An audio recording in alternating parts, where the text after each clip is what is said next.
digitale avec la montée en puissance des services disruptifs et la finance durable. En vous souhaitant la bienvenue, mesdames, messieurs, très chers invités, nous avons voulu partager avec vous ici présents les questions soulevées par la transmutation de la finance actionnariale vers la finance durable, qui prit naissance depuis la signature du protocole de Kyoto au Japon en décembre 1997. La finance durable, parlons-en.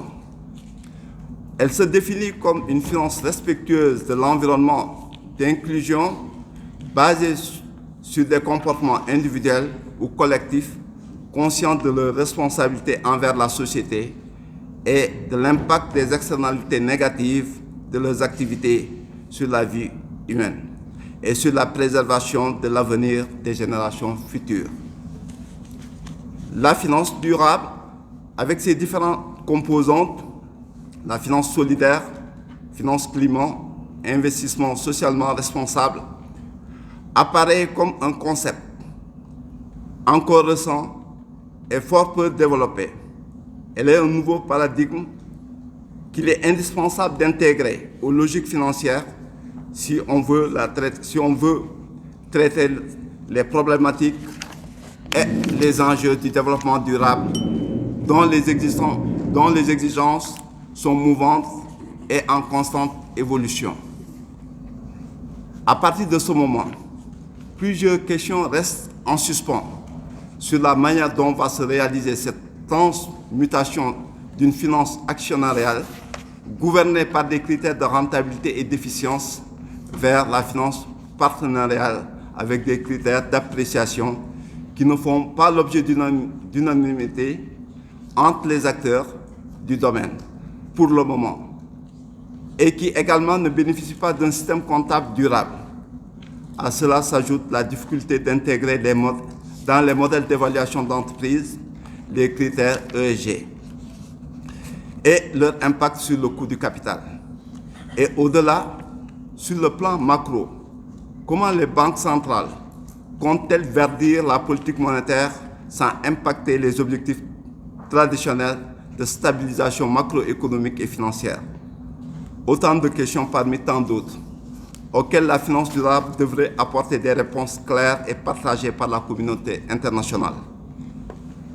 Ainsi, l'objectif de ce colloque international est de créer un cadre de dialogue entre acteurs soucieux des enjeux sociétaux et environnementaux et mettre en exergue la finance au service du développement durable dans un cadre sociétal africain et apporter ainsi une optique africaine à ce mouvement global.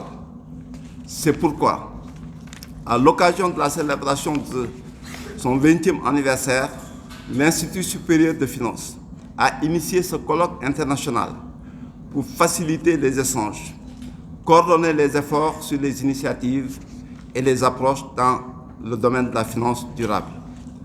Ce colloque vient à son heure et permettra de trouver des esquisses de réponse pour une application optimale des concepts et stratégies de la finance durable. Ainsi, l'Institut supérieur a ambition d'être un acteur majeur de premier plan dans l'enseignement de ces nouveaux domaines de la finance en Afrique et dans le monde, dans un contexte économique marqué par la convergence des marchés où la concurrence est de plus en plus rude. Notre action, mieux, l'action de l'ISF sera toujours guidée par un seul souci, à savoir, d'une part, développer en maintenant le cap, sa capacité à suivre au plus près l'évolution de la finance mondiale et de ses effets induits dans les branches de l'économie, de l'environnement et de la technologie.